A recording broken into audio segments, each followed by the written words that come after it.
Vancouver home prices dropped again in October, marking the fifth monthly row of that downward trend. We have all the October real estate numbers for you today, including a surprise spike in the amount of the homes that sold last month. There were also a few other big announcements this week that will affect housing in Canada. Let's have a look at those right now. We are hot off the press of the Fed just announcing their rate cut. It is about 11:15 on November the 7th when we're recording this, and they have just announced their quarter point cut. This amount was completely expected by the markets. It was basically unanimous, and their overnight rate now sits at 4.5%. A larger cut ultimately wasn't required, they stated, because they're on the heels here of strong economic and jobs reports, and inflation is very close to its 2% target, coming in at 2.4% in September. And inflation, according to the economists, is projected to continue that downward trend in the immediate future as well. Looking forward, though, what might happen with the Fed and their rates down south? Well, by the end of this year, because there is one more rate announcement, it's likely that rates will be cut again, and just to the tune of another quarter point. So they're going to end the year at, 4.25 is what's currently projected here. Then in 2025, looking at next year, as of today, a full 100 basis points is expected. Now, the Trump presidency, it may change this a bit, right? Because there may be some inflation that may start to rise again on the back of his sort of pro-growth and combative trade policies that are ultimately going to be implemented. That, of course, would cause the Fed to pause their rate cutting cycle and ultimately would contrast with Trump's goals of lower rates to help accelerate economic growth, right? He says Trump shouldn't have the right to actually choose what happens with rates, but he thinks that his input should be strongly considered. That's where we stand today with rates in the Fed. Their last announcement of the year will take place on December the 18th. Now, the other big announcement that obviously everybody has heard was that Trump, as we just mentioned, obviously did win in the States. And there are going to be implications on the Canadian economy, right? We're obviously so closely tied.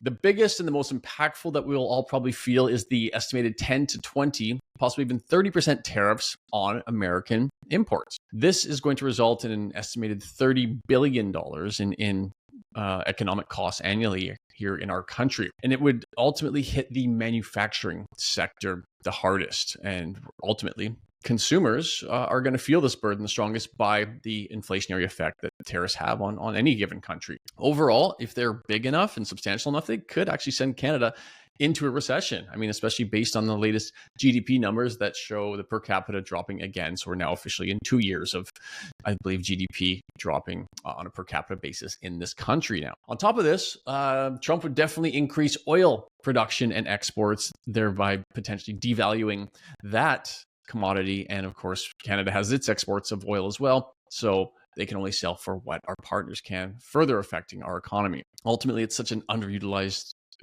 sector of our country, being resources, that different conversation. I don't want to get too heated here.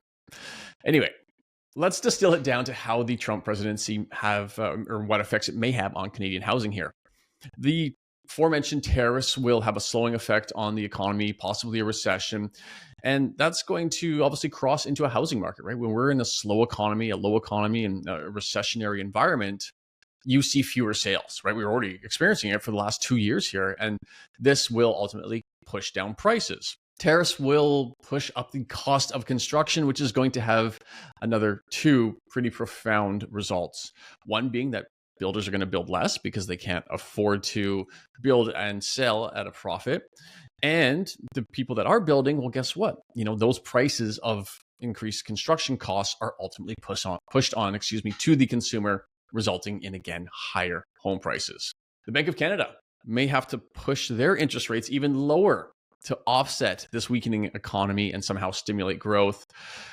Lower rates will increase buying power for some out there, and a portion of the Canadian demographic will see that as the right environment to buy a home. Lastly, let's look at immigration as well, right? There may be an increase in people coming into Canada from the States. And, we did hear this 8 years ago as well, though, and ultimately did not see much of a result or notable increase then. And yes, but let's be realistic. This time is different. But also it's different because Canada has recently capped their immigration, right? We've had this record-breaking immigration numbers for 2.5 years now. That didn't turn out so well. So Canada has now placed a cap on immigration. And if you saw our last episode, they're working on lowering our current population numbers. So if there was this sort of influx of people trying to come over the American border into Canada, they may come up against a little bit more of a harder time than expected coming into our normally pretty open border. If they were to see an immigration increase, especially from the States, I mean, the immediate effect on Canadian housing is, of course, rents, right? You can't typically come over and buy a home within the first couple years here because you need to get your permanent residency. So the immediate effect would be, of course, on rental rates getting pushed up. Okay, but let's play the opposite side, right? How do you hedge your bets? How do you profit or protect yourselves from Trump's win here? Well, I mean, let's look at what happened to the stock market and Bitcoin the day after or during his win, right? I mean, both hit all-time highs here. Let's be realistic, right? Trump is absolutely a capitalist first. And so, while this is not advice, you may want to look at things like holding assets, buying American stocks, holding Bitcoin. These are all things that look to get pushed up on the back of Trump's presidency. And then, hey, capitalize, use those gains, and then put it into Canadian real estate. It's an idea. Again, it's not advice. Talk to your professionals when it comes to this. And did a little bit of research here and just want to make one final note on presidencies in the States. It is interesting that if you go back all the way to the 1960s, the housing market, the price of homes in the States was higher at the end of every single presidential term. Every president that left power had higher home prices than when they started. So just something to note, and something that we will all but certainly see again here in the next 4 years. Also, Dan, to your point, I believe if you look back over the last 2 decades and you look at the stock market, if you look at each president, that sort of 3 years and 8-month term has resulted in the stock market going up between 50 and 60% each time. So whether you're Trump or whether you would have been a different president, you might have seen a difference of 8 to 10% in terms of overall performance, but the actual historical data shows that you're looking at between 50 to 60% over a 4-year term. So also take that for what it's worth. But let's move on now into affordable housing targets, because this is quite interesting. The city of Ottawa will not meet its long-term targets for building new affordable housing without significant new, enhanced, and continued support from higher levels of government. I feel like a lot of Canadians also need this. Ottawa has a target of 500 new affordable units per year, but has consistently missed this goal since the plan's approval in 2021. Between 19 and 222 units were created each year between 2020 and 2023, with the city set to fall short again in 2024 with 393 new homes. They are now pointing the finger to economic shifts, rising construction costs, high financing rates, and have created a $931 million funding gap, which the city believes only the federal and provincial support can fill. It's nearly $1 billion. Construction costs for affordable housing have risen 150% since 2021. 150%. So building 500 units, which back in 2021 would have cost about $56.5 million. It's now projected to build those very same 500 units is now going to be $142.5 million by next year.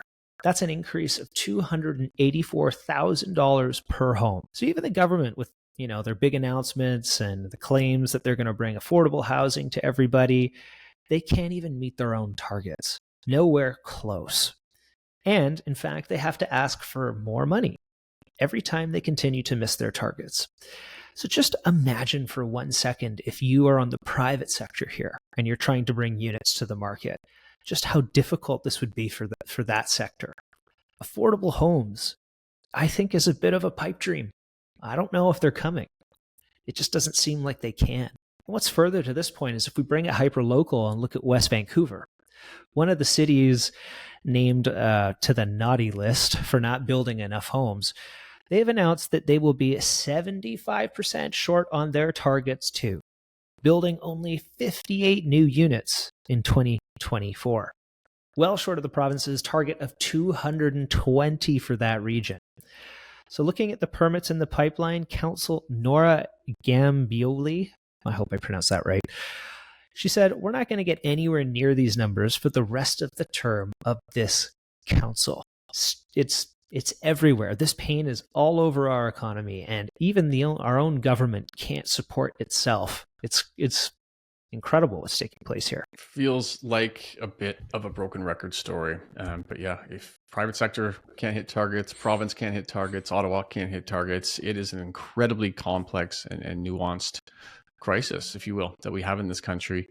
And there's, again, no single, I guess, silver bullet to solve this issue. Let's now look at the arrears rate in Canada. This is something that we update you on monthly, and we now have the updated data. And so let's share it. There was the August data is out, right? This does lag by about 90 days, but the August data is out, and there was no change from the month before. Arrears rate remained at 0.2%, the same as it was in July of this year. Let's remember arrears rate, it hit that all-time low in Canada just 2 years ago at 0.14%. So we're now two plus years into rate hikes, and the arrears rate has only increased 0.06%. And further to that, it's only increased 0.01% over the past 6 months. What's more, Ontario's rate did not even move, and it is the lowest in the entire country at 0.16%. Now, it will start moving up soon, but as of August, it is the best in the country. The A-lender mortgage sector, which is essentially what we're talking about here, is still incredibly stable. For reference, our friends in the States here, their arrears rate is 1.52%. That's 700% higher than Canada. And the average price of a home in the States is almost half of that of Canada. Plus, their unemployment rate is lower at 4.1% compared to our 6.5%. So even with much smaller mortgages, more people employed, the US still has 7x times the amount of mortgages in arrears, right? Canadians paid their mortgages first. It speaks to how stable that element of our housing market truly is. And now I have been adding a caveat to this segment for the last couple of years, because when we look to more of a private lending, B-lending space, that sector is absolutely spiking in arrears. And I mean, let's be honest, it's obviously a riskier lending space. So this is not really a surprise, but it's obviously something to keep an eye on. Credit card balances, as we know, are sitting at all-time highs. Business insolvencies, are increasing even more. There are many deep financial issues across the country. They're just not in the A-lender mortgage space. I don't know how to follow that up with anything positive. So maybe we'll shift into a different topic here. We'll start looking, getting hyper-local again. And I'm sure many of you have started to hear, if you've been reading the paper, about these 17 new villages throughout the local Vancouver area where we're going to start to see a load of gentle densification. So land use zoning will change in 17 existing low-density residential areas of Vancouver to create what's quote-unquote called villages of new low-rise multifamily units, which will help increase the overall supply. Village areas will generally be within 400 meters of existing minor retail streets. And within these areas, there will be gentle densification enabling low-rise residential buildings, 3 to 6 stories, along with townhouses, and of course, the multiplex plan. This area planning process will be conducted over the next 18 months and will run into 2026. And in total, the Vancouver plan actually calls for 25 village areas. But the remaining 8 village areas that are not a part of the 17 will go through other planning processes. So the retail streets, retail districts, and the anchors to these villages would be at least about 2 city blocks in length, providing neighborhood serving retail, restaurant services, including things like small grocery stores, stuff like that, coffee shops. And quite personally, I actually think this is a great idea. I'm a big fan of adding density in these low density areas without actually building high density. So without building things like big, massive towers that typically will alter the entire feeling and, add things like parking elements and congestion to these neighborhoods. But a gentle densification plan is actually, I think, a great solution in many ways. By adding various different housing types, whether it's townhouses, multiplexes, and low rise, it will allow young professionals as well as families to stay in these neighborhoods. It'll give them options as opposed to just being a single family neighborhood or a duplex neighborhood. On the flip side, it'll also allow developers the opportunity to build in areas that otherwise wouldn't have allowed it and to build product types that otherwise wouldn't be in there. So in many ways, I think this is somewhat of a European style approach to densifying neighborhoods where retail, shopping, commercial services exist on the ground floor. And those businesses will find support from adding in higher density residential units above or surrounding them. This will encourage small business growth, coffee shops, small grocery stores, small retail opportunities, instead of those large Walmart box stores, massive corporations that take out small business, that strength of the middle class. And it'll help create and continue to maintain a community feel. So generally, I'm a fan of this. But also, if you'd like to know where these 17 approved locations are, maybe you're thinking of investment, maybe you're looking at doing a multiplex, you should probably know where this is. Even if you own a home that's now in this area, it may be worth more than it was prior to because of its gentle densification increase. Anyways, click on the Calendly link below and we'll talk to you about it. Always pro densification here as well. It just, again, it sort of begs that question, like, is 17 the right number? Is 25 the right number? We sort of look back at what now has become decades of sort of under densification, under building, under zoning. And, while this is definitely what I think we both agree on is a move in the right direction, is it still prohibitive? Is 2 blocks the right size? Should have been 8 blocks. Again, we won't know until things move forward. It's great. There's a few popping up in our neighborhood. The plans look, very beneficial, very livable, very fun, very village. Again, right? It's not this 80-story tower beside a little independent mom and pop shop. So we're pro this. Again, I just hope that the cities and the city planners are thinking big enough to support the kind of growth that we've realized over the last few decades here. But now let's talk about the October real estate numbers in GVRD. They're in, and hey, I say it every month, but they're interesting. And one of the big interesting ones off the top was the sales volumes, right? The health of the marketplace. There was over 2,600 homes that sold in October, which was a whopping 43% month over month increase. Even year over year, it was big, right? There were 32% more homes that sold in October of this year than of 2023. The month washed out being the third highest sales month of all of 2024 and is the highest October going back 3 years to 2021. In the big picture, in that 10-year average, we're still below sort of the norms here, about 6% below the normal sales. This was the first uptick in sales volumes we've seen in 6 months. And what's definitely of note here is October sales are almost always higher than September, just not by this significant of an amount. I mean, if you go back 20 years, the only Octobers that saw lower sales in September was 05 and 09. So what does this notable jump in sales mean and what caused it? Well, let's think here. We're now, 75 basis points in cuts.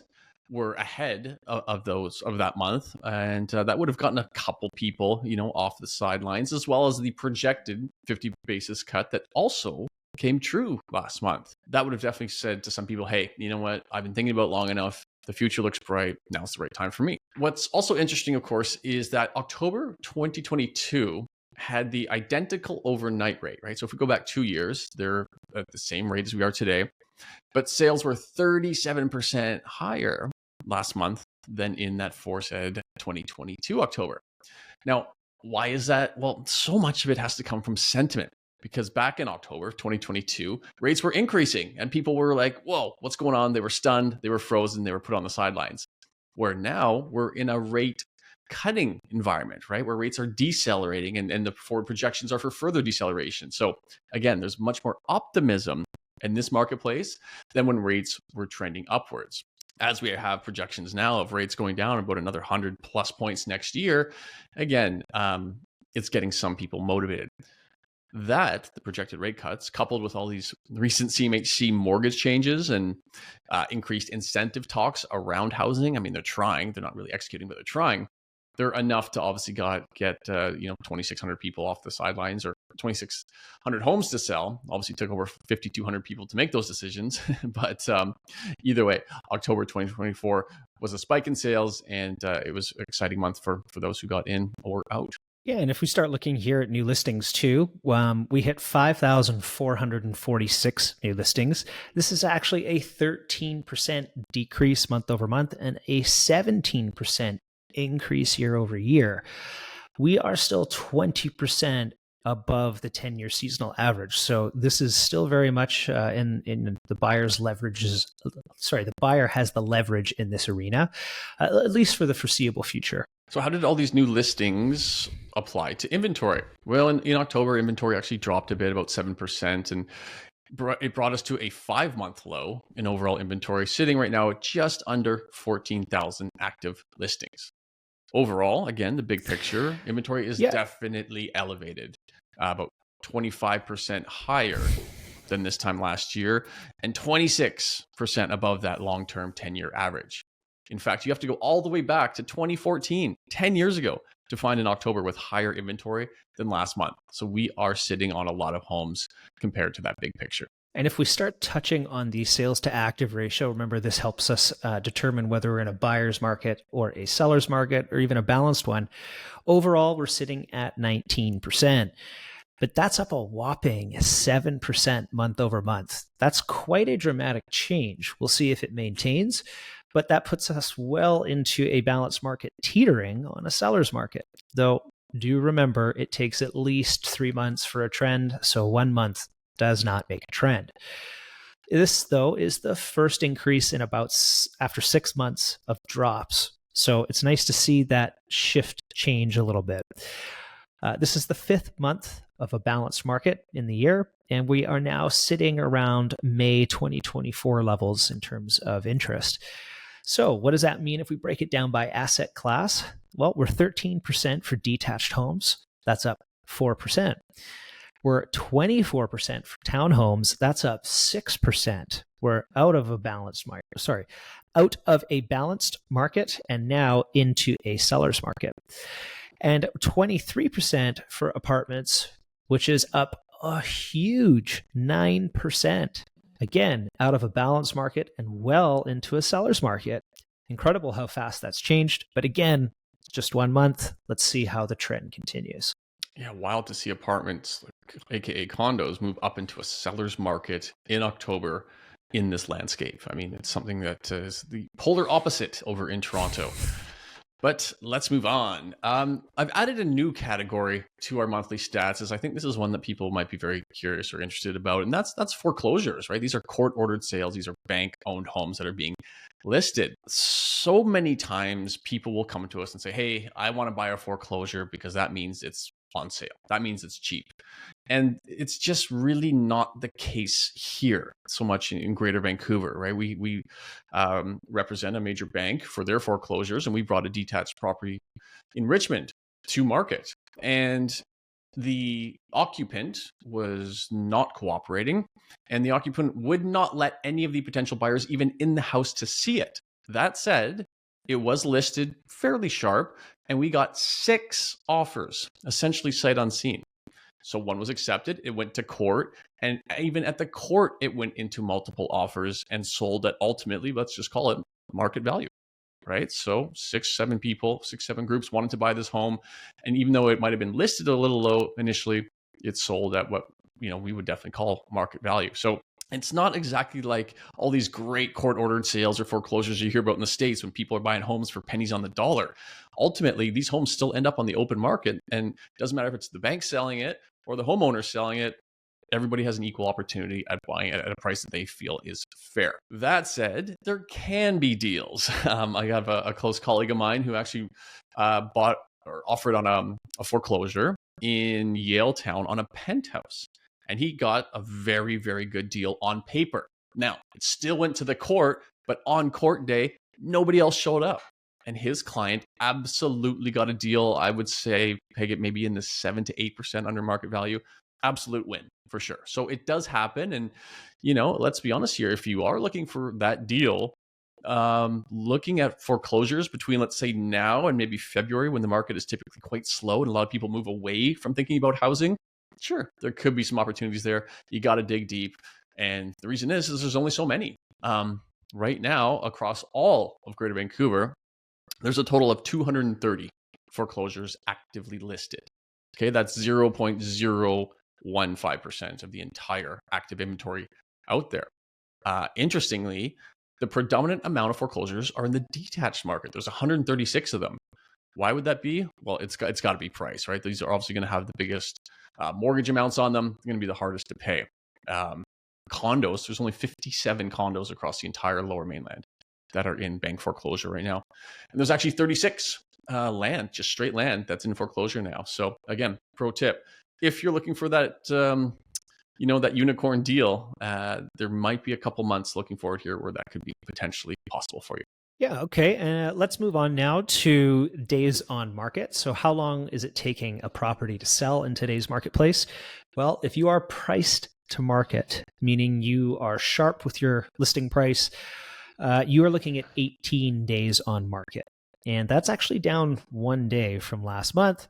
And this is the second monthly drop in a row. We are almost starting to see a trend, and I think it likely has to do with those sales to active ratio numbers now going into a seller's market territory on some of this. So again, whether it continues, we'll see. But again, having another interest rate cut, it should continue on this path in some sort of trajectory that we're seeing now. Closing now on price. As mentioned off the top of this episode, home prices dropped again, and that was in reference to the HPI. HPI dropped $7,500 last month, or about 0.5%, down 2% on the entire year right now. And we are sitting at $1,172,000 is the HPI price in Greater Vancouver. From that good old 2022 peak, we're down 7.5% total. The other two metrics are always referenced on this podcast as well. Median actually jumped up last month, up $40,000, sitting at $965,000. And for those who like to pay attention to the average price, it dropped $6,000 last month, sitting at $1.25 million. So then, speaking of million, Ryan, here's the $1 million question. What is going to happen in the last 2 months of our year? How are we closing out 2024 when it comes to sales volumes and price? I think November will start to taper, to be quite honest with you. And I think as we move into December, quite typically, we see it taper even further. And I think this will be sort of exemplified much to the point you made earlier, where the Bank of Canada is targeting another 100 basis point drop for 2025. That, and we've seen new reports coming out where sales volumes are expected to rise by 10 to 20% going into 2025. So I think a lot of people who would have made a move in 2024 have largely made them. I think it'll continue to peter off a little bit, but I think as we get into 2025, if rates continue to drop, and depending on what happens with Trump and some trade tariff quote unquote wars, we could see the Bank of Canada become even more aggressive. It's a complicated situation, and there's a lot of unknowns right now. So kind of looking beyond the next 2 months, maybe ill-advised, but I would say for the balance of the year, I think it'll start to taper. Yeah, it will for sure. I think even with the recent rate cuts, it's not enough to get any type of major influx of people into the marketplace right now. Sales will be elevated from 2023, but again, still in the big picture will be low, unquestionably. And I think prices grinding just barely down into the right. So just maybe a slight push down. They're trying to keep afloat right now. The first week in November, prices are up, but it's a week. It doesn't really count. So we'll continue to watch it. We will continue to keep you well updated and well informed. Thank you as always for tuning in. Have a wonderful weekend, and we will see you here next week.